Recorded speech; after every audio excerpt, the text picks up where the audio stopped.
என்னை பொறுத்தவரையில் 2 திராவிட கட்சிகளுக்கு முற்றுப்புள்ளி வைக்க வேண்டும் என்பதுதான் என் வாழ்கால கனவு. எல்லா நடிகர்களுமே ஐயோ நீங்கள் வந்தால் வெற்றி பெற மாட்டீர்கள், நீங்கள் தோற்று போவீர்கள், உச்சபட்ச நடிகராக இருக்கிறீர்கள், உங்கள் பிம்பம் சிதைந்துவிடும், ஆனால் நீங்கள் வராது, இதைத்தான் அனைவரும் சொன்னார். ரொம்ப எளிதாக இந்த சின்னஞ்சிறு பிள்ளைகளை வைத்துக்கொண்டு ஒவ்வொரு வீட்டிற்குள்ளேயும் இந்த பிள்ளைகளினுடைய நிர்பந்தத்தினால் வாக்குகளை பெற்று இன்றைக்கு முதல்வராகிவிட்டார். 106 வேட்பாளர்கள் விஜயினுடைய அமைப்பில் இருந்தவர்களும் இல்லை, விஜய்க்கு அறிமுகமானவர்களும் இல்லை. எந்த திட்டமிடலும் இல்லாமல் விளையாட்டுத்தனமாக பேசி அவர் வெற்றியை பெற்றுவிட்டது அது ஒரு உலக அதிசயம். ஆனால் ரஜினி அப்படி இல்லை. திமுகவிலிருந்து ஓட பார்க்கலாம், அதிமுகவிலிருந்து ஓடிக்கிட்டே இருக்கான். அப்படி என்ன காவை புதிய சித்தாந்தத்தை அவன் கண்டுபிடிச்சான்.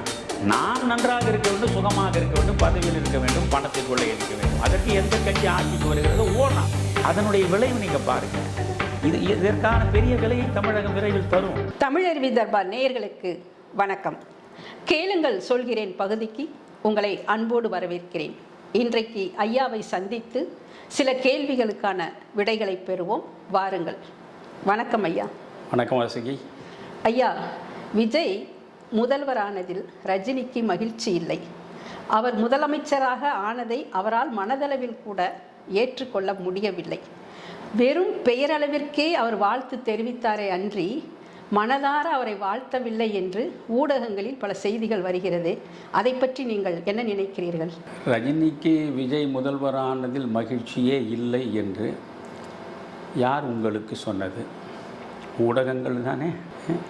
விஜய் முதல்வர் ஆனதனால் ரஜினி உள்ளுக்குள் நிறைய ஆதங்கமும் வருத்தமும் எரிச்சலும் உடையவராக இருக்கிறார் என்பது போன்று தொடர்ந்து சமூக வலைத்தளங்களில் செய்திகள் சேர்க்கப்படுகின்றன.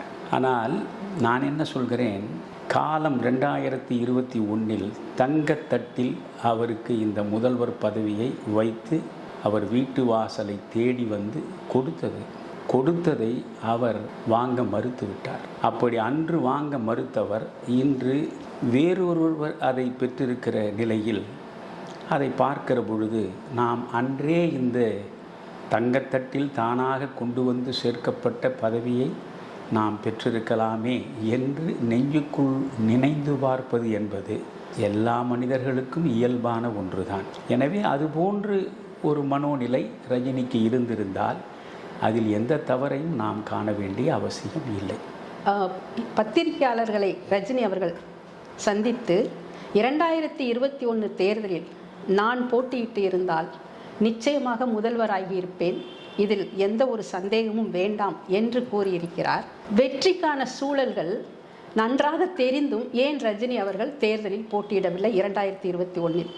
அதுதான் ரஜினி செய்த இமாலய தவறு. 2021 ரஜினி அவர்கள் கட்சியை தொடங்கி தேர்தல் களத்தில் வந்து நின்றிருந்தால் நிச்சயம் அவர் முதல்வராகி இருக்க முடியும். அதில் மாற்று கருத்துக்கு இடமே இல்லை.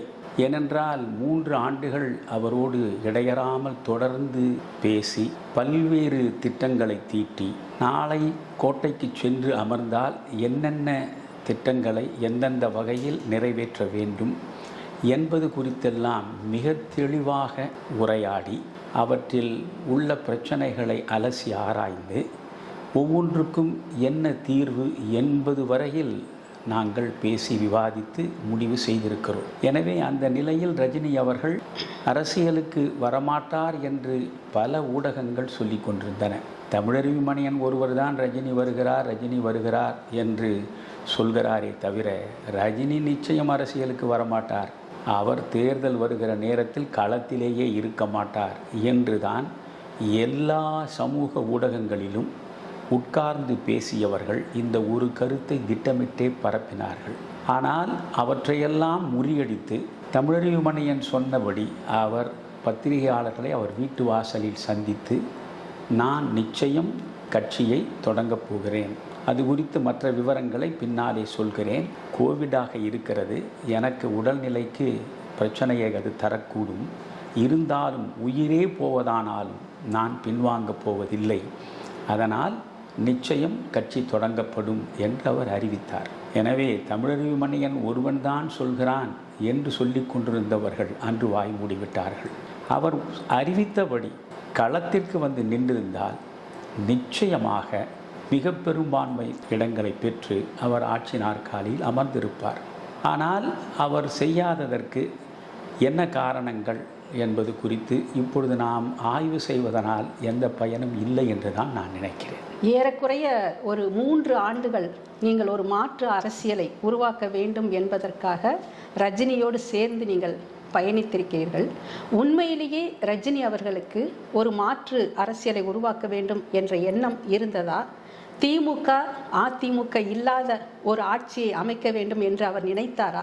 இதை நீங்கள் எப்படி நம்பினீர்கள்? மாற்று அரசியல் என்கிற பதப்பிரயோகத்தையே முதலில் வெளிப்படுத்தியவன் நான் தான். அதற்காக திருப்பூரில் காந்திய மக்கள் இயக்கம் சார்பாக மிக பிரம்மாண்டமான ஒரு மாநாட்டையும் காந்திய மக்கள் இயக்கம் நடத்தியது. அதில் வைகோ, பிறகு மார்க்சிஸ்ட் கம்யூனிஸ்ட் கட்சியினுடைய தோழர் ஜி ராமகிருஷ்ணன், அதற்கு பிறகு இந்திய கம்யூனிஸ்ட் கட்சி சார்பாக ஐயா நல்லக்கண்ணு ஆகியோர் எல்லாம் சேர்ந்து அந்த மாநாட்டில் பங்கேற்று உரையாற்றினார்கள். எனவே மாற்று அரசியலை உருவாக்க வேண்டும், 2 திராவிட கட்சிகளிடமிருந்தும் தமிழகத்தை விடுவிக்க வேண்டும் என்பது எனக்கான தவமாக, எனக்கான வேள்வியாக 50 ஆண்டுகளுக்கு மேல் இருந்திருக்கிறது. என்னுடைய ஒரே இலக்கு 2 திராவிட கட்சிகளும் இல்லாத ஒரு நல்லரசியலை தமிழகத்து மக்கள் என்றாவது ஒரு நாள் சந்தித்து விட வேண்டும் என்பதுதான். அதற்காக நான் வெவ்வேறு வகையில் தொடர்ந்து முயற்சிகளை மேற்கொண்டு தோல்விகளை தழுவினாலும் கூட எப்படியும் இறுதி வரை முயன்று பார்ப்போம் என்றிருந்த நிலையில்தான் சிஸ்டம் கெட்டுவிட்டது என்று முதலாக ரஜினி குரல் கொடுத்தார். எனவே சிஸ்டம் கெட்டு கிடக்கிற சிஸ்டத்தை சரிப்படுத்த வேண்டும் என்பதுதானே மாற்று அரசியல். அதனால் ரஜினியும் நானும் சேர்ந்து ஒரு மாற்று அரசியலை உருவாக்குவதற்கான வாய்ப்பு கனிந்திருக்கிறது என்று நான் நம்பினேன். அதற்காக உடனே நான் ரஜினியிடம் போய் நின்று விடவில்லை.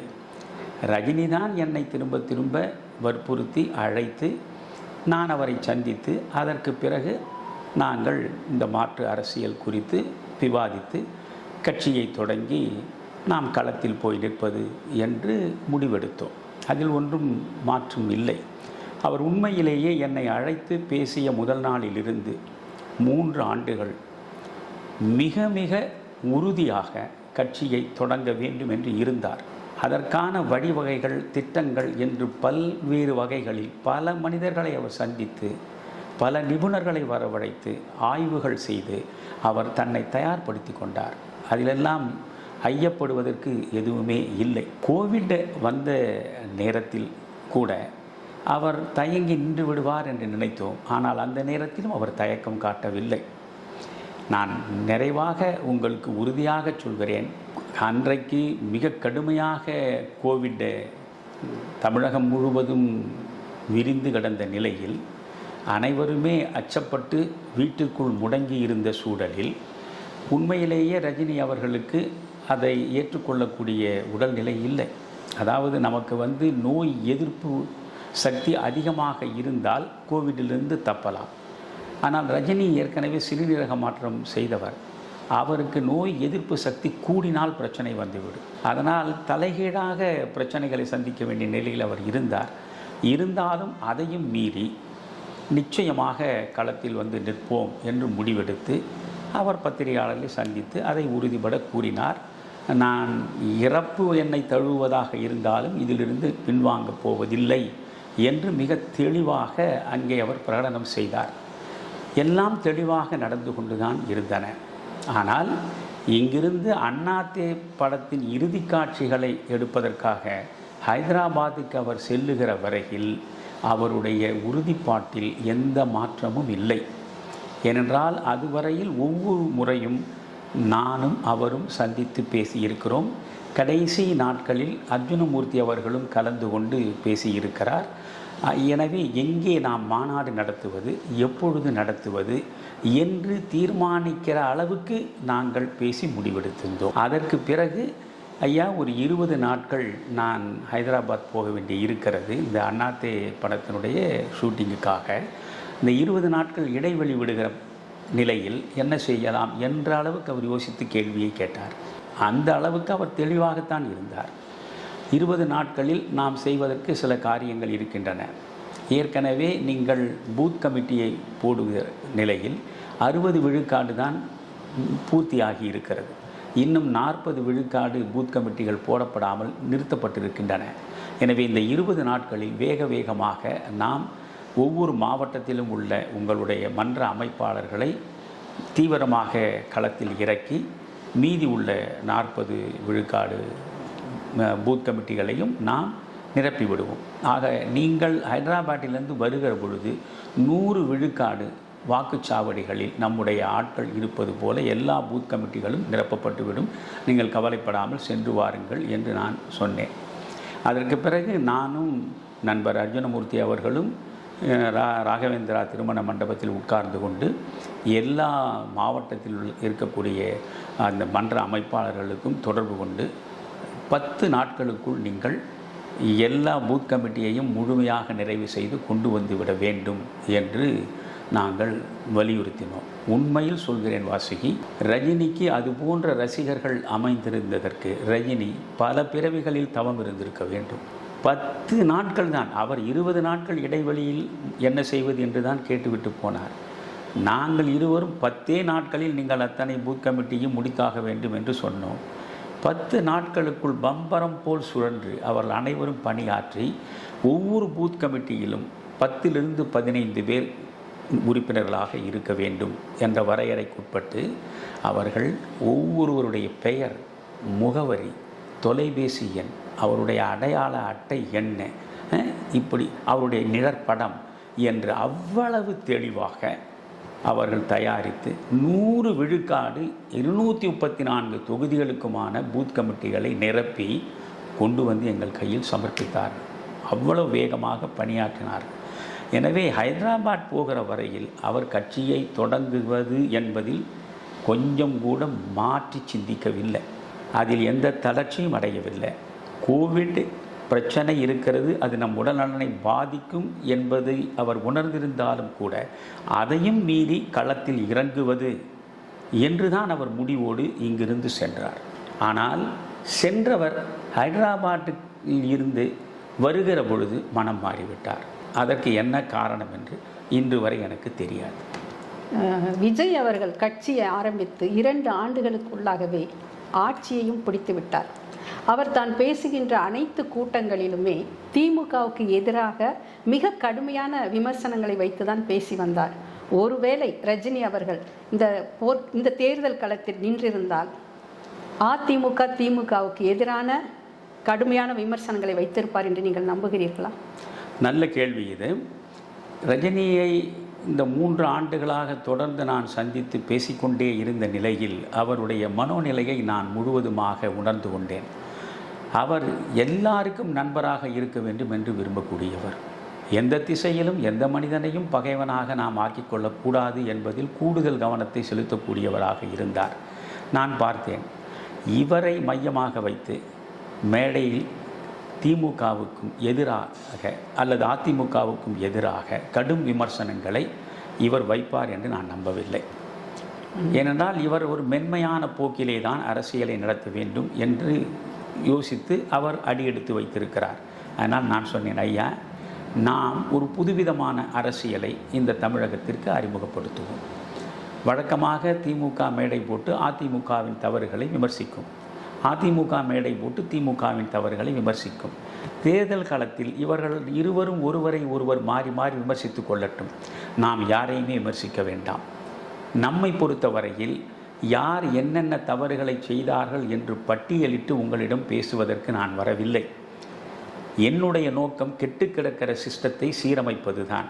அதற்காகத்தான் கட்சியை தொடங்கி இருக்கிறேன். நான் வந்தால் என்னென்ன செய்வேன், பாசிட்டிவ் அவுட்லுக்கு தான். முழுக்க நெகட்டிவ் ஆட்டிடியூடே இல்லாமல் நீங்கள் முழுக்க பாசிட்டிவ் அவுட்லுக். நாங்கள் வந்தால் என்ன செய்வோம், என்னென்ன திட்டங்களை நாங்கள் வைத்திருக்கிறோம், என்னென்ன மாற்றங்களை உருவாக்குவதற்கு முயலுவோம், தமிழகத்திற்கு என்னென்ன வகையில் நன்மைகளை தேடி தருவோம், என்னென்ன பிரச்சனைகள் இருக்கின்றன, எந்த பிரச்சனைகளுக்கு என்னென்ன வகையில் தீர்வு காணுவோம் என்பதை மட்டும் நாம் எல்லா மேடைகளிலும் பேசுவோம். நாம் திமுகவை பற்றி ஒரு வார்த்தை பேச வேண்டாம், அதிமுகவை பற்றி ஒரு வார்த்தை பேச வேண்டாம் என்று நான் சொன்னேன். ரொம்ப மகிழ்ச்சி அடைந்தார் ரஜினி. ஐயா, மிக அற்புதமான விஷயம். இதில் யாரையும் நாம் பகைத்து கொள்ள வேண்டியது இல்லை, யாரையும் தவறாக விமர்சிக்க வேண்டிய அவசியமும் இல்லை. ரஜினியை மக்கள் நம்பி வாக்களித்தால் ரஜினியின் மூலம் தமிழகத்திற்கு என்னென்ன நன்மைகள் கிடைக்கும் என்பது போன்றே நாம் நம்முடைய மேடைகளை அமைத்து விமர்சனங்களை வைப்போம் என்று அதற்கும் அவர் வந்தார். எனவே அவருடைய மனோநிலையை அறிந்துதான் நான் இப்படி ஒரு புதிய வியூகத்தை அவரிடம் நான் சொன்னேன். அந்த வியூகத்தை அவர் மிக மகிழ்ச்சியாக ஏற்றுக்கொண்டார். அதன்படியே நாம் செய்வோம் என்று சொன்னார். எனவே திமுக அதிமுகவை இப்பொழுது திமுகவை கடுமையாக மேடைதோறும் விமர்சித்து விஜய் பேசியது போல் நிச்சயம் ரஜினி பேசியிருக்க மாட்டார். ரஜினி யாரையும் பகைத்து கொள்ள மாட்டார். நான் ஒன்றை சொல்ல நினைக்கிறேன். அதாவது ரஜினியை காயப்படுத்த வேண்டும் என்பதோ வருத்தப்படுத்த வேண்டும் என்பது என் நோக்கம் இல்லை. அவரோடு 3 ஆண்டு காலம் நான் பழகி இருக்கிறேன். அவர் எந்த அளவுக்கு ஒரு மனிதநேயம் மிக்க அன்பு சார்ந்த நண்பராக என்னிடம் அவர் உறவாடி இருக்கிறார் என்பதை இப்பொழுதும் நான் என் உள்ளத்திற்குள் நினைந்து பார்க்கிற பொழுது கடுமையான வார்த்தைகளை நான் வைக்க விரும்பவில்லை. ஆனால் அவரிடம் உள்ள கோளாறு என்னவென்றால், எல்லாருக்கும் ஒருவன் நண்பனாக இருக்க முடியாது. சீனத்து சிந்தனையாளன் கன்ஃபூஷியஸ் மிக தெளிவாக சொல்கிறான், உன்னை நல்லவர்கள் போற்ற வேண்டும், தவறானவர்கள் உன்னை தூற்ற வேண்டும். அப்பொழுதுதான் நீ நல்லவன் என்பதற்கான அடையாளம். உலகத்தில் உள்ள அனைவருமே உன்னை போற்ற வேண்டும் என்று நீ நினைத்தால், தவறானவர்களும் உன்னை தூற்றுவதற்கு பதிலாக போற்ற வேண்டும் என்று நீ நினைத்தால், நீ நல்லவனாக இல்லை என்றுதான் பொருள் என்று கன்ஃபூஷியஸ் சொல்வான். எனவே நல்லவர்கள் என்னுடைய நடவடிக்கைகளை பார்த்து அவன் போற்ற வேண்டும். தவறானவர்கள் அவன் அதனால் காயப்படுகிறான், அதனால் பாதிக்கப்படுகிறான். எனவே அவன் எதிரியாக பாவித்து தான் அவன் நம்மிடம் பேசுவான். அதை பற்றி நாம் கவலைப்படக்கூடாது. அவன் தூற்றினா, ஒரு கெட்டவன் என்னை தூற்றினால் நான் நல்லவன் என்பதற்கு அதைவிட பெரிய சாட்சி வேறு எதுவுமே இருக்க முடியாது. என் வாழ்வை நான் அப்படித்தான் அமைத்து கொண்டிருக்கிறேன். எனவே எல்லாருக்கும் நண்பனாக இருப்பது என்று முடிவெடுத்தால் யாருக்குமே நீங்கள் உண்மையான நண்பனாக இருக்க முடியாது. இவருடைய பிரச்சனையே யாரையும் அவர் எதிர்த்து கொள்ள மாட்டார், யார் மீது விமர்சனங்களை வைக்க மாட்டார். அவர் தப்பித்தவறி 1996 ஜெயலலிதா மீண்டும் ஆட்சிக்கு வந்தால் ஆண்டவனால் கூட காப்பாற்ற முடியாது தமிழகத்தை என்று சொன்னது தான் அவருடைய விமர்சனங்களில் உச்சம். மற்றபடி அவர் யாரையுமே விமர்சித்து பழக்கப்பட்டவர் இல்லை. அதனால்தான் இந்த மாற்று அரசியலை மக்களிடம் கொண்டு போகிற போது நாம் எந்த விதமான எதிர்மறையான செயற்பாடுகளிலும் விமர்சனங்களிலும் ஈடுபடாமல் நேர்மறையாகவே நம் திட்டங்களை முன்னிறுத்தி நாம் வெற்றி கனியை பறிப்போம் என்று சொன்னேன். அது அவருக்கு உடன்பாடாக இருந்தது. இப்பொழுதும் சொல்கிறேன், 2021 ரஜினி வந்திருந்தால் அவரால் முதலமைச்சராகி இருக்க முடியுமா என்று ஒரு கேள்வியை நீங்களே வைத்துக்கொண்டு யோசித்து பாருங்கள். அன்றைக்கு நீங்கள் தமிழ்நாட்டில் அதாவது ஒரு ஏசி அறையில், நான் அவரிடமே சொன்னேன், நான் ஒரு ஏசி அறையில் உட்கார்ந்து கொண்டு அறிக்கைகளை கொடுக்கிற அரசியல்வாதி இல்லை. நான் தமிழ்நாட்டின் எல்லா முனைகளிலும் தொடர்ந்து பயணித்து கொண்டிருப்பவன், மக்களை நேரடியாக சந்திப்பவன், மக்களுடைய நாடி பிடித்து பார்ப்பவன். உண்மையில் சொல்கிறேன் ஐயா, இந்த திமுக அதிமுகவுக்கு மாற்றாக ஒரு நல்ல அரசியல் வளர்த்தெடுக்கப்பட வேண்டும் என்கிற வேட்கை நீண்ட காலமாக மக்களுக்கு இருக்கிறது. ஆனால் அந்த வேட்கையை நிறைவேற்றுகிற அளவுக்கு ஒரு கேரிஸ்மேட்டிக் லீடர்ஷிப், கவர்ச்சிகரமான அரசியல் தலைமை தேவைப்படுகிறது. அதுதான் இங்கே உள்ள பிரச்சனையே. இங்கே கருத்தியல் ரீதியாக நீங்கள் மக்களுடைய வாக்குகளை பெற முடியாது. இப்போ நீங்கள் கருத்தியல் ரீதியாக சீமான் தொடர்ந்து முயன்று கொண்டிருக்கிறார், அவரால் வெற்றி பெற முடியவில்லையே. கவர்ச்சியாக நீங்கள் கவர்ச்சிகரமான அரசியலைத்தான் தொடர்ந்து தமிழர்கள் நேசித்திருக்கிறார்கள். அண்ணா தொடங்கி கவர்ச்சி அரசியல், அவர் சினிமாவில் வந்தவர் தான், கலைஞர் சினிமாவில் வந்தவர் தான், எம்ஜிஆர் சினிமாவில் வந்தவர் தான், ஜானகி சினிமாவில் வந்தவர் தான், ஜெயலலிதா சினிமாவிலிருந்து வந்தவர் தான், இப்பொழுது விஜயும் சினிமாவிலிருந்து வந்தவர் தான். எனவே இதை முதலில் யோசித்தவன் தமிழறிவு மணியன். அப்பொழுது எனக்கு எதிராக கடுமையான விமர்சனங்களை எல்லாம் ஊடகங்களிலே வைத்தார்கள். நான் கவலைப்படவில்லை. முல்லை முள்ளால் எடுக்க வேண்டும், வைரத்தை வைரத்தால் அறுக்க வேண்டும். எனவே கவர்ச்சிக்கு மட்டுமே கவனம் செலுத்தக்கூடிய இந்த வாக்காளர்களை நாம் நம் பக்கம் ஈர்க்க வேண்டும் என்றால் கவர்ச்சிகரமான ஒரு தலைமையை முன்னிறுத்தி முகம் காட்டச் செய்ய வேண்டும் என்பதை நான் யோசித்த நிலையிலே தான் ரஜினியின் அழைப்பை உடனே ஏற்றுக்கொண்டேன். ரஜினி உண்மையிலேயே ஒரு கேரிஸ்மேட்டிக் லீடர்ஷிப்பை தரக்கூடியவராக இருந்தார். எல்லா மதங்களிலும் இருக்கக்கூடியவர்களும் அவர் மீது அன்பு வைத்திருந்தார்கள். அவர் மீது சாதி பாராமல், மதம் பாராமல், எல்லா வேதங்களும் இல்லாமல் அன்பு சார்ந்து ரஜினியை அனைவரும் நேசித்தார்கள். அது அவருக்கு கிடைத்த வரம். அந்த வரத்தை அவர் சாபமாக மாற்றிக்கொண்டது அவருடைய விதி. நான் ஒரு கட்டத்தில் அவரிடமே சொன்னேன், எம்ஜிஆர் நடிகராக புறப்பட்டார், நடிகராக இருந்து பிறகு ஒரு பரிணாம வளர்ச்சியில் கட்சி தலைவரானார். அடுத்து கட்சி தலைவர் என்ற இடத்திலே இருந்து தமிழகத்தின் முதல்வர் என்ற இடத்திலே போய் அமர்ந்தார். அதுதான் ஐயா பரிணாம வளர்ச்சி. நீங்கள் நடிகராக புறப்பட்டு கடைசி வரை நடிகராகவே தேங்கிவிட வேண்டும் என்று நினைத்தால் உண்மையில் நான் வருத்தப்படுகிறேன் என்று சொன்னேன் அவரிடம். நீங்கள் ஏற்கனவே சொன்னது போல அண்ணாத்தை பட ஷூட்டிங்காக ஹைதராபாத்துக்கு போவதற்கு முன்பு அவர் பத்திரிகையாளர்களை எல்லாம் நேரில் அழைத்து, நான் கட்சி தொடங்கப் போவது உறுதி, கட்சியின் நிலைப்பாடுகள் குறித்து நான் நிச்சயமாக உங்களுக்கு உறுதியாக தெரிவிப்பேன் என்று சொல்லிவிட்டு தான் ஹைதராபாத்துக்கு சென்றார். ஆனால் அண்ணாத்தை பட ஷூட்டிங் முடிந்து அவர் மறுபடியும் சென்னைக்கு வந்தவுடன் நான் கட்சியை தொடங்கப் போவதில்லை என்று மாற்று கருத்தாக சொல்லியிருக்கிறார். ஏன் இந்த முரண்பாடு? இதுக்கு இடையில் என்ன நடந்திருக்கும்? இந்த மாற்று கருத்தாக அவர் சொன்னதற்கான காரணம் என்னவாக இருக்கும் என்று நீங்கள் நினைக்கிறீர்கள்? அதாவது வாசுகி, அவர் ஹைதராபாத் போனார். ஹைதராபாத் போய் அவர் ஷூட்டிங்கில் கலந்து கொண்ட போது கூட ஒவ்வொரு நாளும் மாலை கடந்து இரவு 7 மணிக்கு என்னோடு தொலைபேசியில் தொடர்பு வருவார்.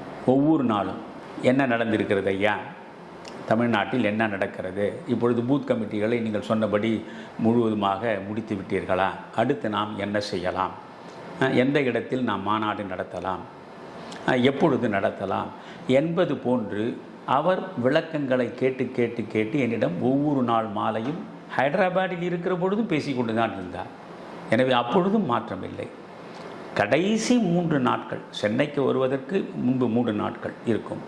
அப்பொழுது ஒரு மாலையில் அவர் என்ன பேசினார், ஐயா ஷூட்டிங் நிறுத்தப்பட்டு விட்டது. காரணம் என்னவென்றால், இந்த ஷூட்டிங் நடக்கிற பொழுதே இதில் ஒரு 4 பேருக்கு கோவிட் வந்து விட்டது, அதனால் நிறுத்திவிட்டார்கள். இப்பொழுது எனக்கும் கோவிட் பரிசோதனை செய்திருக்கிறார்கள். நான் சொன்னேன், ஐயா இறையருளால் உங்களுக்கு ஒன்றும் நேராது, நெகட்டிவ் என்று தான் உங்களுக்கு வரும், நீங்கள் மகிழ்ச்சியாக சென்னைக்கு வாருங்கள் என்று அப்பொழுது சொன்னேன். பிறகு அவர் மாலை இரவு 7 மணிக்கு என்னிடம் தொடர்பு கொண்டு, ஐயா நீங்கள் சொன்னபடியே எனக்கு எந்த பிரச்சனையும் இல்லை, கோவிடுடைய பாதிப்பு எனக்கு இல்லை, அதனால் நாம் கவலைப்பட வேண்டியதில்லை, நல்லபடியாக வந்து விடுவேன் என்று தான் அப்பொழுதும் சொன்னார். அதற்கு பிறகு 2 நாள், அந்த 2 நாளில் என்ன நடந்தது என்று தெரியாது. 2 நாளில் கடைசியாக அங்கிருந்து புறப்படுவதற்கு முன்பு என்னோடு தொலைபேசியில் தொடர்பு கொள்கிறார். நான் என்ன சொல்கிறேன், ஒரு மனிதரோடு நாம் நெருக்கமாக பழகுகிற நிலையில் அவர் நம்மை நம்பி 1000 கருத்துக்களை பரிமாறிக்கொள்வார். அவற்றையெல்லாம் அப்படியே வெளிப்படுத்துவது என்பது நயத்தகு நாகரிகமாக. அதனால் அவரும் நானும் 3 ஆண்டு காலம் எவ்வளவோ பேசியிருக்கிறோம். அவற்றையெல்லாம் நான் பகிர்ந்து கொள்ள தயாராக இல்லை. ஆனால் எந்த அடிப்படையில் அவர் விலகினார், அதற்கான காரணங்களை தேடுகிற அந்த இடத்தில் மட்டும் நான் நின்றுவிட விரும்புகிறேன். எனவே அவர் அங்கிருந்து புறப்படுவதற்கு முன்பு, ஐயா நான் ரொம்ப டென்ஷனாக இருக்கேன், எனக்கு ஸ்ட்ரெஸ்ஸு கூடியிருக்கு அப்படின்னு சொன்னார். என்னையா? இல்லையா, நான் சென்னைக்கு வந்ததும் முதலில் உங்களை நான் பார்த்தாக வேண்டும், உங்களை பார்த்து பேசிய பிறகு தான் எனக்கு ஸ்ட்ரெஸ்ஸு குறையும் என்று சொன்னார். என்னால் உங்களுக்கு என்னையா ஸ்ட்ரெஸ்ஸு அப்படின்னு சொன்னேன். இல்லையா, நான் நேரில் சொல்கிறேன், நான் இன்று இரவே வந்து விடுவேன், நாளைக்கு காலையில் ஒரு 9:30 மணிக்கு நாம் சந்திப்போம்னு சொன்னார். சரின்னு சொன்னேன். எனக்கு ஒன்றும் புரியவில்லை, இரவும் சரியான உறக்கம் இல்லை. மறுநாள் காலையில் 9:30 மணிக்கு நான் ரஜினியை பார்க்க போனேன். 3 ஆண்டுகளாக நான் ரஜினியை பார்க்கிற பொழுதெல்லாம் அவர் வாசலில் நின்று வரவேற்று அழைத்து கொண்டு போவார். ஒவ்வொரு முறையும் ரொம்ப ஸ்மார்ட்டாக இருப்பார். அவர் உண்மையிலே ரொம்ப ஸ்மார்ட்டாக இருப்பார். அவருடைய ஆக்டிவிட்டீஸ் எல்லாம் நீங்கள் பார்த்தீங்கன்னா எந்த விதமான நோயுற்றவராக உங்களுக்கு தெரியாது. அவ்வளவு தூரம் அவர் உடை, அந்த இப்படி இந்த அளவுக்கு இறுக்கமான சட்டை, ஜிப்பா அப்படி போட்டு வாசலில் நிற்பார், நின்று வரவேற்று அழைத்து கொண்டு போவார். அன்றைக்கு நான் போன பொழுது ரொம்ப உடல் தளர்ந்து, முகமெல்லாம் ரொம்ப தளர்ந்து, ஒரு வேட்டியும் ஒரு முண்டா பனியனோடும் தான் அவர் வாசலில் நின்று கொண்டிருந்தார். எனக்கு அதிர்ச்சியாக இருந்தது. பிறகு என்ன ஏன் இப்படி இருக்கிறீர்கள்னு, வாங்க ஐயா உள்ளே போய் சொல்கிறேன். அப்புறம் உள்ளே நான் போனோம். 2 பேரும் உட்கார்ந்தோம். உட்கார்ந்த பொழுது அவர் சொன்னார், ஐயா என்னை மன்னிக்கணும், நான் கட்சி தொடங்குறதா இல்லை அப்படின்னு சொன்னார். என்னையா நீங்கள் பத்திரிகையாளர்களை வரவழைத்து கட்சியை தொடங்குவேன் என்று அறிவித்து விட்டீர்கள். நாம் எல்லா நடவடிக்கைகளிலும் வேகமாக ஈடுபட்டிருக்கிறோம். இந்த நிலையில் நீங்கள் திடீரென்று நான் கட்சியை தொடங்க மாட்டேன், அரசியலுக்கு வரமாட்டேன் என்று சொன்னால் அது உங்களுடைய பிம்பத்தையே சிதைத்து விடுமே. ஏன் இந்த முடிவை நீங்கள் எடுத்தீர்கள்? உடல்நிலை தான் காரணம் என்றால் ஏற்கனவே இருக்கக்கூடிய உடல்நிலை, கோவிட் பிரச்சனை எல்லாம் இருந்து தானே நீங்கள் அதை அறிவித்தீர்கள். இப்பொழுது உங்களுக்கு ஏன் இந்த யோசனை என்றால், இல்லை ஐயா என்னுடைய உடல்நிலை ஒத்துழைக்கவில்லை. அதனால் தேர்தல் களம் என்பது கடுமையாக நாம் போய் சுற்றி சுழன்று பேச வேண்டிய களம். அந்த அளவுக்கு என் உடல்நிலை ஒத்து வரும் என்று நான் நம்பவில்லை. அதனால் நான் அரசியல் கட்சியை தொடங்க வேண்டாம் என்று நினைக்கிறேன். தயவு செய்து என்னை புரிந்து கொள்ளுங்கள் என்று சொன்னார். அப்பொழுதும் நான் சொன்னேன், ஐயா நீங்கள் 40 ஆண்டுகளுக்கு மேல் சூப்பர் ஸ்டாராக இருக்கிறீர்கள். நீங்கள் சினிமா உலகம் அரசியல் உலகத்தை விட மோசமானது, சூழ்ச்சிகள் நிறைந்தது. அந்த சினிமா உலகத்திலேயே அனைவரையும் கடந்து நீங்கள் உச்சநிலையிலேயே 40 ஆண்டுகளாக தொடர்ந்து நிற்கிறீர்கள். அப்படிப்பட்ட உங்களுக்கு இந்த டிஜிட்டல் யுகத்தை பயன்படுத்தி எளிதாக வீட்டில் இருந்து கொண்டே வாக்காளர்களை சந்திக்க முடியும். இப்பொழுது நீங்கள் பாருங்கள், விஜய் எப்படி ஆட்சிக்கு வந்தார்? இந்த டிஜிட்டல் யுகத்தை சரியாக பயன்படுத்தி கொண்டதால் தானே. அவர் மொத்தமே ஒரு 18 தொகுதிகளில் பேசியிருப்பாரா என்பதே எனக்கு சந்தேகம். அவர் வெற்றியை சர்வசாதாரணம் பெற்று விட்டார். இதை நான் அப்பொழுதே சொன்னேன். நீங்கள் வீட்டில் இருங்க, வீட்டில் இருந்து கொண்டே நீங்கள் தொடர்ந்து மக்களை நேரில் சந்தித்து பேசுகிறார் போன்று நீங்கள் இங்கிருந்தபடியே பேசலாம். அதற்கான ஏற்பாடுகளை எல்லாம் நாம் செய்யலாம். உங்களுக்கும் மக்களுக்கும் நெஞ்ச தொடர்பு நெருக்கமாக இருக்கிறார் போல் பார்த்து கொள்ளலாம். ஐயா நீங்கள் நேரில் வர வேண்டும் என்பது அல்ல, மக்களுக்கே உங்களை பற்றி தெரியும், உங்கள் உடல்நிலை பற்றியும் தெரியும். அதனால் அது பெரிதாக பொருட்படுத்த மாட்டார்கள் என்றெல்லாம் நான் சொன்னேன். சொன்ன பொழுதும் அவருக்கு நம்பிக்கை வரவில்லை. இன்றைக்கு நான் ஒன்று சொல்கிறேன், இவ்வளவு ரஜினி பின்வாங்கியதற்கு ஒரே காரணம் ஊடகங்கள் தான். திட்டமிட்டு, ஏனென்றால் இந்த சூழ்ச்சியை ரஜினி புரிந்து கொள்ளவில்லையே என்பதுதான் எனக்கான வருத்தம். ஏனென்றால் எல்லா ஊடகங்களும், பெரும்பாலான ஊடகங்கள் திமுகவின் கைவசம் இருக்கிறது. எப்படியாவது 2021 ஸ்டாலின் முதலமைச்சர் நாற்காலில் அமர்ந்து விட வேண்டும் என்று துடிக்கிறார். அவருடைய குடும்பம் துடிக்கிறது. ஏனென்றால் வாழ்வில் ஒரு முறையாவது தந்தை இருந்த நாற்காலியில் தான் அமர்ந்து விட வேண்டும் என்கிற தவிப்பு அவருக்குள் இருந்திருக்கிறது. அதனால் எல்லா வகையிலும் இங்கே தனக்கு எதிராக இருப்பது யார்? ரஜினி தான். எப்படி விஜய் தாவேகாவுக்கும் திமுகவுக்கும் போட்டி என்று சொன்னார், அதுபோல் அன்றைக்கு 2021 கள நிலவரம் எப்படி இருந்திருக்கும்? திமுகவுக்கும் ரஜினிக்கும் இடையிலே தான் போட்டியாக இருந்திருக்கும். ஏனென்றால் எடப்பாடி ஒரு கேரிஸ்மேட்டிக் லீடர்ஷிப் உள்ளவர் இல்லை. எம்ஜிஆர் ஜெயலலிதாவை போல எடப்பாடியை மக்கள் கொண்டாடவில்லை. அதனால் அதிமுகவுக்கு வாய்ப்பு குறைவு. ஆனால் திமுக ஒரு கருத்தியல் ரீதியாக இறுக்கமாக கட்டி அமைக்கப்பட்ட ஒரு கட்சி. அது அந்த கட்சிக்கு பணபலம் இருக்கிறது, அதுக்கு தொண்டர் பலம் தமிழகம் முழுவதும் தெளிவாக இருக்கிறது. அதனால் வலிமையான களத்தில் போராடுகிற போது திமுகவுக்கு எதிராக நிற்கக்கூடிய ஒரே மனிதனாக ரஜினி தான் கண்ணில் தெரிவார். எனவே இவரை வீழ்த்துவதற்கு என்ன வழி? ஊடகங்கள் பெரும்பாலும் அவர்களுடைய சட்டைப்பையில் இருந்தன. அதனால் ஒவ்வொன்றிலும் ரஜினிக்கு வாய்ப்பே கிடையாது. ரஜினி வந்தால் 4 விழுக்காடு வாக்குகள் வரும், 5 விழுக்காடு வாக்கு வரும். எனக்கு வருத்தம் என்ன தெரியுமா? ரஜினி பல சக நடிகர்களோடு தொடர்பு கொண்டு கேட்டிருக்கிறார். எல்லா நடிகர்களுமே, ஐயோ நீங்கள் வந்தால் வெற்றி பெற மாட்டீர்கள், நீங்கள் தோற்று போவீர்கள், உச்சபட்ச நடிகராக இருக்கிறீர்கள், உங்கள் பிம்பம் சிதைந்துவிடும், அதனால் நீங்கள் வராதீர்கள், இதைத்தான் அனைவரும் சொன்னார்கள். ஒரு மனிதன் கூட நீங்கள் வாருங்கள் என்று ஊக்கப்படுத்தவே இல்லை. அதே போல் ஊடகங்கள், நான் வெளிப்படையாக சொல்கிறேன், ரஜினி வந்தால் வெற்றிக்கு வாய்ப்பு கிடையாது, அவருக்கு என்ன ஒரு 20 விழுக்காடு வாக்கு கூட கிடைப்பதுக்கு வாய்ப்பு கிடையாது. இப்படி அவர்கள் அத்தனை பேரும் எதிர்மறையாகவே பேசினார்கள். ஒரு தொலைக்காட்சி, குறிப்பிட்ட தொலைக்காட்சி, நான் பெயர் சொல்ல விரும்பவில்லை, 4 விழுக்காடுக்கு மேல் ரஜினிக்கு வாக்குகள் கிடையாது என்று அது தெளிவாக கருத்து கணிப்பு நடத்தியதாக ஒரு போர்வையில் வெளிப்படுத்தியது. அதை பார்த்து இவர் தயங்கிவிட்டார். என்னையா கருத்து கணிப்பு நடத்தி 4 விழுக்காடு தான் இருக்குன்னு சொல்கிறான்? ஐயா இதெல்லாம் சூழ்ச்சி. உங்களை வீழ்த்துவதற்கு அவர்கள் நடத்தக்கூடிய நாடகத்தில் ஒரு அங்கம். இதற்கெல்லாம் நாம் இரையாகி விடக்கூடாது. இப்பொழுது விஜய்க்கே என்ன சொன்னார்கள்? 4 விழுக்காடு கிடைக்குமா, 8 விழுக்காடு கிடைக்குமா, ஒரு 2 தொகுதியில் வெற்றி பெற முடியுமா, இல்லை ஒரு தொகுதியில் கூட வெற்றி பெறாமல் தோற்று போவார், இப்படி தானே சொல்லிட்டு இருந்தாங்க. இந்த மாதிரியான விமர்சனங்களை விஜய் மீறி வெளியே வந்து நின்று விட்டார்.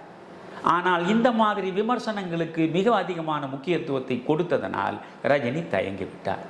இதுதான் காரணம்.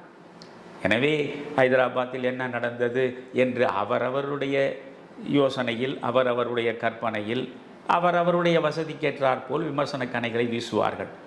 எனக்கு தெரியாத ஒன்றை தெரிந்ததாக பேசுகிற பழக்கமே கிடையாது. அங்கே என்ன நடந்தது எனக்கு தெரியாது.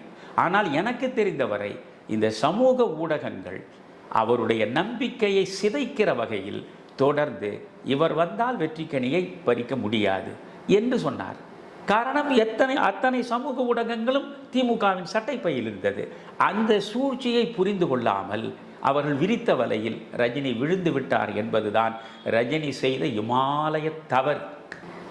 விஜய் அவர்களை எடுத்துக்கொண்டால் குறுகிய காலகட்டத்திற்குள்ளேயே கட்சியை ஆரம்பித்து இன்று முதல்வராகவும் வந்துவிட்டார். இந்த அரசியல் களத்திற்கு வருவதற்கு முன்பே அவர் எப்படியெல்லாம் அரசு அமைக்க வேண்டும் என்பது பற்றி திட்டங்கள் தீட்டி யாராவது நிபுணர்களோடு கலந்து ஆலோசித்து விட்டு தான் வந்திருக்கிறார் என்றும் நமக்கு தெரியவில்லை. அந்த அளவிற்கு நமக்கு போதுமான அதை பற்றிய ஒரு தகவலும் இல்லாமல் தான் இருக்கிறது. அப்படி இருக்கிற சூழ்நிலையில் பல புதுமுகங்கள் இன்று சட்டமன்ற உறுப்பினர்களாகவும் அமைச்சர்களாகவும் கூட மாறிவிட்டார்கள். இதனால் நம்முடைய முதலமைச்சர் உட்பட மற்ற அமைச்சர்களுக்கெல்லாம் நிர்வாகத்தில் போதிய பயிற்சியோ திறமையோ அனுபவமோ இல்லாதது போல் இருக்கின்றது. இனி தமிழ்நாட்டின் எதிர்காலம் என்ன ஆகுமோ என்றெல்லாம் மக்களிடையே பரவலாக பேச்சு வந்து கொண்டிருக்கிறது. ரஜினி அவர்கள் அரசியலுக்கு வருவதற்கு முன்பு திட்டங்கள்லாம் தீட்டி பல நிபுணர்களுடன் ஏதாவது கலந்து ஆலோசித்திருக்கிறாரா? அதாவது வியக்கத்தக்க வகையில் அவர் 3 ஆண்டு காலம் செயலாற்றினார். புரிகிறதா? இன்றைக்கு நீங்கள் பார்த்தால் விஜய் விளையாட்டுத்தனமாகவே அவர் அரசியல் களத்தில் இறங்கி 2 ஆண்டுகளில் ரொம்ப எளிதாக இந்த சின்னஞ்சிறு பிள்ளைகளை வைத்துக்கொண்டு ஒவ்வொரு வீட்டிற்குள்ளேயும் இந்த பிள்ளைகளினுடைய நிர்பந்தத்தினால் வாக்குகளை பெற்று இன்றைக்கு முதல்வராகிவிட்டார். அது ஒரு பெரிய புரட்சி. என்னை பொறுத்தவரையில் 2 திராவிட கட்சிகளுக்கு முற்றுப்புள்ளி வைக்க வேண்டும் என்பதுதான் என் வாழ்கால கனவு. என் கனவை நனவாக்கியதற்காக விஜயை எல்லா வகையிலும் நான் பாராட்டுவேன். விஜய் இனி வரக்கூடிய நிலையில் என்னென்ன தவறுகள் செய்தால் அந்த தவறுகளுக்கு அவர் பொறுப்பேற்க வேண்டும். ஆனால் அவர் செய்திருக்கக்கூடிய புரட்சி சாதாரணமானதல்ல. எப்பேற்பட்ட ஜாம்பவான்கள் எல்லாம் முயன்று பார்த்து தோற்றுப்போன இடம் அது. ஒரே நேரத்தில் 2 திராவிட கட்சிகளையும் வீட்டிற்குள்ளே முடங்க செய்துவிட்டு ரொம்ப எளிதாக வந்து சேர்ந்து விட்டார். எந்த திட்டமிடலும் கிடையாது. அவருக்கு பக்கத்தில் மிகச்சிறந்த அனுபவம் நிறைந்தவர்களும் கிடையாது. அதனுடைய விளைவு நீங்கள் பாருங்கள். இதற்கான பெரிய விலையை தமிழகம் விரைவில் தரும். அதுவும் உண்மை. ஏனென்றால் கடைசி நேரத்தில் அவர் வேட்பாளர்கள் 214 தொகுதிகளிலும் நிறுத்த முடியவில்லை. 106 வேட்பாளர்கள் விஜயினுடைய அமைப்பில் இருந்தவர்களும் இல்லை, விஜய்க்கு அறிமுகமானவர்களும் இல்லை. பல்வேறு கட்சிகளிலிருந்து வந்த சந்தர்ப்பவாதிகள் 106 பேர் வந்து அந்த சட்டமன்றத்தில் நிற்பதற்கு இவர் வாய்ப்பளித்தார். காரணம் 234 தொகுதியில் நிற்க வேண்டும். எனவே இப்படி எந்த திட்டமிடலும் இல்லாமல் விளையாட்டுத்தனமாக பேசி காரியங்களை ஆற்றி களத்திலே வந்து நின்று அவர் வெற்றியை பெற்று விட்டது. அது ஒரு உலக அதிசயம். ஆனால் ரஜினி அப்படி இல்லை. ரஜினி ஒரு சொல்லை சொல்வதற்கே உள்ளுக்குள் 3 முறை அதை யோசித்து பார்ப்பார். நீங்கள் வந்து உட்கார்ந்து கொண்டு பேசினா ரஜினி வந்து ஒரு is a very good listener. நல்லா ஊன்றி கேட்பார். புரியுதுங்களா? ஆனால் நிரம்ப வாய் திறந்து பேச மாட்டார். ஒன்றை சொல்வதற்கு முன்னே அவர் மனசுக்குள்ளே ஒன்று ஓடிக்கொண்டே இருக்கும். இதை சொல்லலாமா, இதை வேண்டாமா என்று. அதுதான் அவருடைய வெற்றிக்கான ரகசியம்.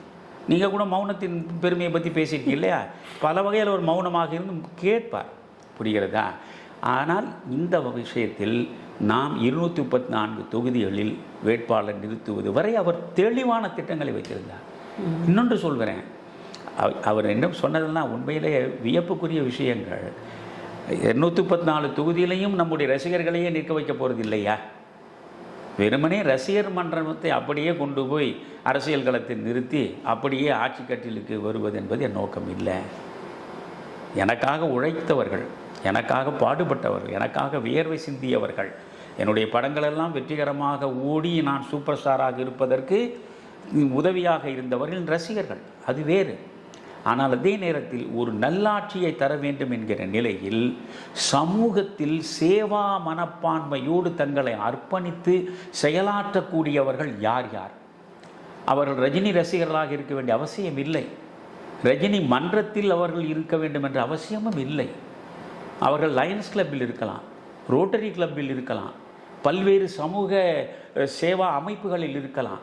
அவர்களையெல்லாம் தேடி கண்டெடுத்து அவர்களுக்கெல்லாம் வாய்ப்பளித்து நாம் ஒரு நல்லாட்சியை வழங்க வேண்டும் என்ற அளவுக்கு அவர் திட்டம் இருந்தது. தமிழகத்தை பொறுத்தவரையில் நீராதாரத்தை பெருக்குவதிலிருந்து அவர் எடுத்துக்கொண்ட முயற்சிகள் அதிகம். வெறும் காவிரியை மட்டுமே நாம் நம்பி இருக்க முடியாது.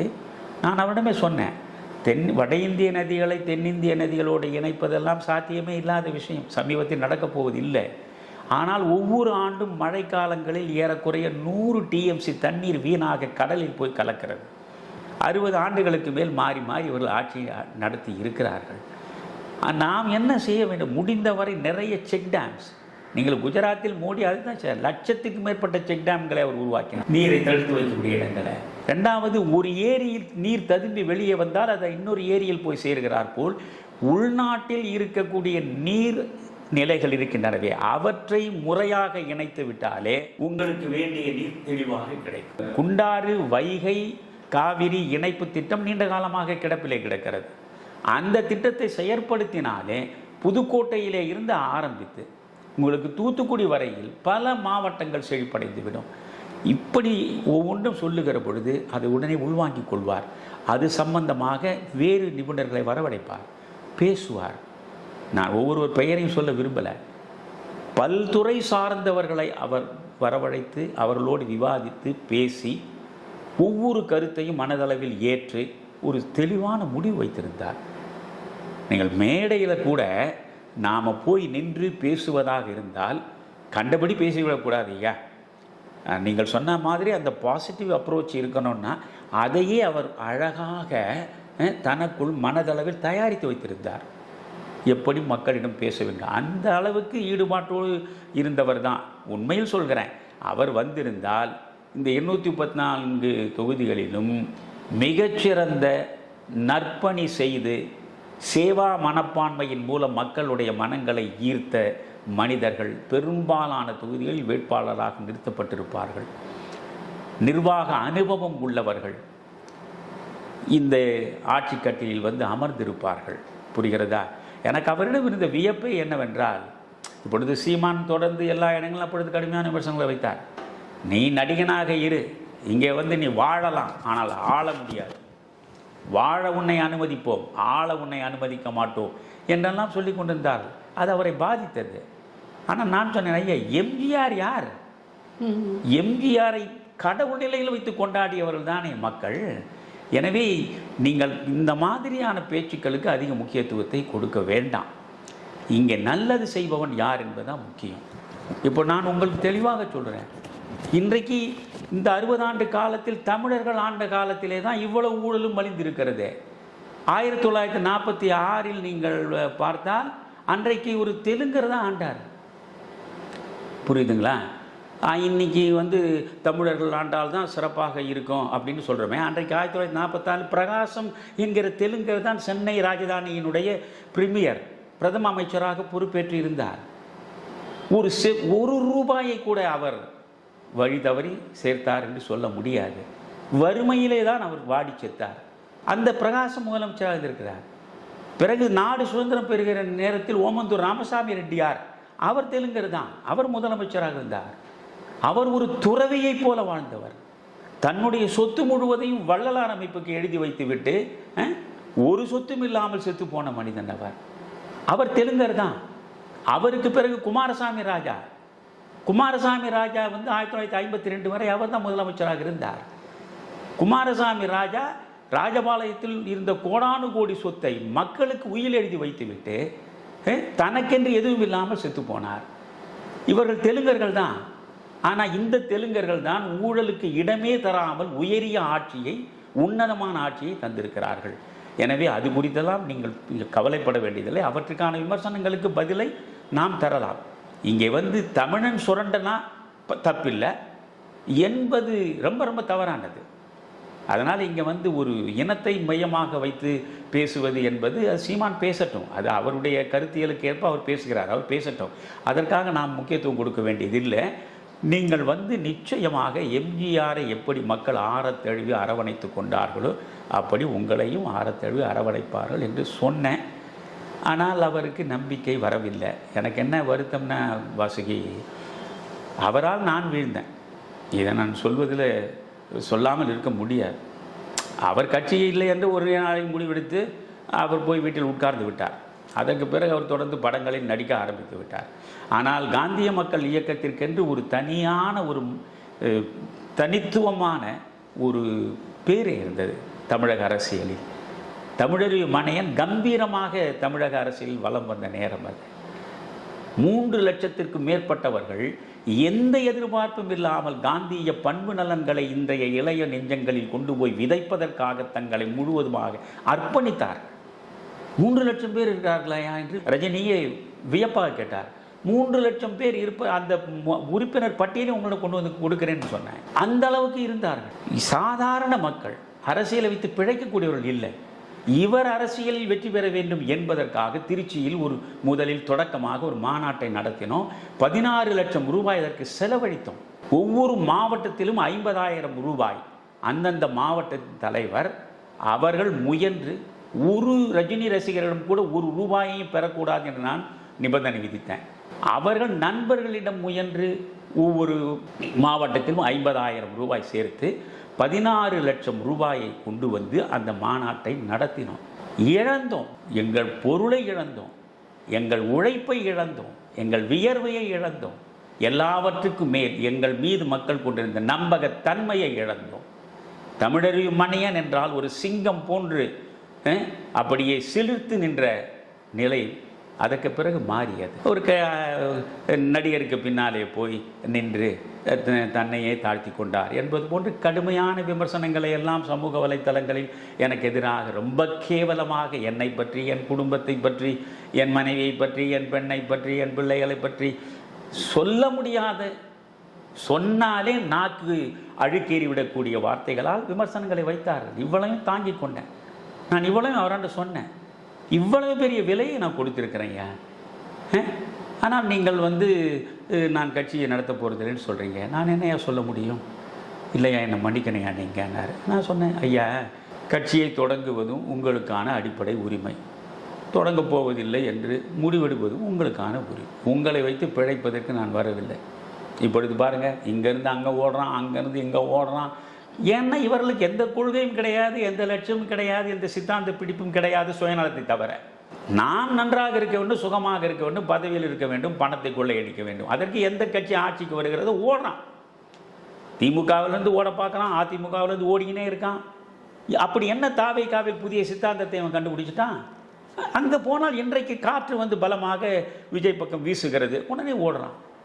ஆனால் நாம் வந்து ஒரு நிலைப்பாட்டில் லட்சியத்திற்காக காந்தியத்தை பின்பற்றி காமராஜருடைய அரசியலை பின்பற்றினோம். நான் தெளிவாக சொன்னேன். நான் இதை பற்றி விரிவாக இன்னும் பேச விரும்பலை. 2 விஷயம் சொன்னேன்.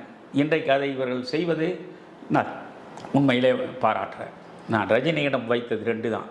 ஐயா, நாம் செய்ய வேண்டியது a government free of corruption, a government free of corruption. ஊழலுக்கு இடம் தராத அரசை நாம் அமைப்போம். அடுத்தது டிரான்ஸ்பரன்சி இன் கவர்னன்ஸ், நிர்வாகத்தில் வெளிப்படைத்தன்மை. இப்போ ஒரு டெண்டர் போடுறான்னா அந்த டெண்டரில் என்ன போட்டான், என்ன ஆச்சுன்றது கடைசி மனிதன் வரைக்கும் தெரியணும். எந்த ரகசியமும் இங்கே இருக்கக்கூடாது. இந்த 2 தான், a government free of corruption, இதுக்கு பிறகு கவர்னன்ஸில் டிரான்ஸ்பரன்சி இன் கவர்னன்ஸ், ஊழலற்ற ஆட்சி, வெளிப்படைத்தன்மை கொண்ட நிர்வாகம். இதுதான் நம்ம நோக்கம். இந்த நோக்கத்தை நிறைவேற்றுவார் என்பதனால தான் அவரோடு நான் சேர்ந்தேனே தவிர எனக்கென்று எந்த தனி லாப நட்ட கணக்கு போட்டு என் வாழ்வில் ஒரு நாளும் நான் இயங்கியதில்லை என்பதை உலகத்தில் உள்ள எந்த சக்தி மிக்க கோயிலிலும் நான் கற்பூரம் அடித்து சத்தியம் செய்ய தயார். அதனால் அவர்கிட்ட சொல்லிட்டு வந்தேன், என்னை தப்பாக நினைக்காதங்க ஏன் அப்படின்னா, இல்லையா, உங்களுடைய உடம்பும் உங்களுடைய மனமும் என்ன சொல்கிறதோ அதன்படி நீங்கள் நடந்து கொள்ளுங்கள். உங்களை வைத்து நான் உயர வேண்டும் என்பதற்காகவோ உங்களால் பதவிகளை பெற்று அனுபவிக்க வேண்டும் என்பதற்காகவோ உங்களோடு நான் வரவில்லை. சிஸ்டம் கெட்டுவிட்டது என்று சொன்னீர்கள். இது நீண்ட காலமாக நான் சொல்லிட்டு இருக்கேன். எனவே அந்த சிஸ்டத்தை சரிப்படுத்த இருவரும் சேர்ந்து முயன்று பார்ப்போம் அப்படின்ட்டு தான் உங்களிடம் வந்தேன். உங்கள் உடல்நிலை இடம் தரலை என்று சொன்னீங்க. பரவாயில்லை, நன்றி வணக்கம் சொல்லிட்டு வந்துட்டேன். அவ்வளோதான் வாசி. இப்போது ரஜினி அவர்களுடைய மனைவி லதா ரஜினிகாந்த் அவர்கள் மக்கள் மேடை என்ற ஒரு அமைப்பை உருவாக்கி இருக்கிறார். இன்று இல்லை என்றாலும் வேறு என்றாவது ஒரு நாள் ரஜினி அவர்கள் மீண்டும் அரசியலுக்கு வரலாம் என்ற எண்ணத்தை இது ஏற்படுத்தி இருக்கிறது. இதை பற்றி உங்களுடைய கருத்து என்னையா? இல்லை, நான் அறிந்த வரையில் ரஜினி மறுபடியும் அரசியல் களத்திற்கு வரமாட்டார். ஏனென்றால் அவருக்கான வாய்ப்பை காலம் ஒரு முறைதான் கதவை தட்டி உங்களுக்கான வாய்ப்பை தேடித்தரும். அந்த நேரத்தில் நீங்கள் கதவை திறக்காமல் மூடி வைத்து விட்டால் மீண்டும் அது தட்டாது. மனிதர்களை புறம் தள்ளிவிட்டு காலம் போய்கொண்டே இருக்கும். உங்களை தட்டி பார்த்தது நீங்கள் திறக்கவில்லை. அது போன நேரத்தில் விஜய் தானாகவே கதவை திறந்து வைத்து கொண்டு காத்திருந்தார். அவரிடம் போய் அந்த மகுடத்தை கொடுத்து விட்டது. எனவே இனி வாங்க, ரஜினிக்கு 75 வயதுக்கு மேலே கடந்து விட்டார். அதனால் இனிமேல் அவர் புதிய முயற்சிகளை மேற்கொள்வதற்கு மனதளவில் அவருக்கு இடம் தரமாட்டார். நான் அவரை அறிந்த வரையில் சொல்கிறேன். அவர் மீண்டும் அரசியலுக்கு வருவார் என்று நான் எள்மூக்கின் முனையளவும் நம்பவில்லை. எனவே அவர்கள் திருமதி லதா ரஜினிகாந்த் அவர்கள் மக்கள் மேடை என்பது சேவை செய்வதற்காக கீழ்மட்டத்திலிருந்து மேல் மட்டம் வரையில் பயிற்சி கொடுப்பதற்காக என்று எல்லாம் சொல்லி கொண்டிருக்கிறார்கள். அதை பற்றி எல்லாம் கருத்து சொல்ல நான் விரும்பலை. நான் உலகத்தில் யார் எதை சொன்னாலும் எல்லாவற்றிற்கும் கருத்து சொல்லுகிற கருத்து கந்தசாமி இல்லை.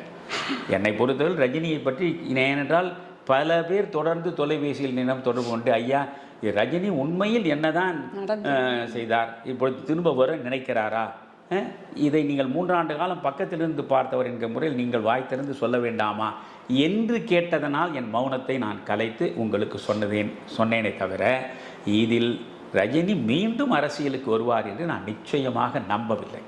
இன்று ரஜினியின் அரசியல் பிரவேசம் குறித்து கேள்விகளுக்கும் சந்தேகங்களுக்கும் தமிழருவி தர்பார் சார்பாக நீங்கள் வெகு அற்புதமாக விளக்கத்தை கொடுத்திருக்கிறீர்கள்.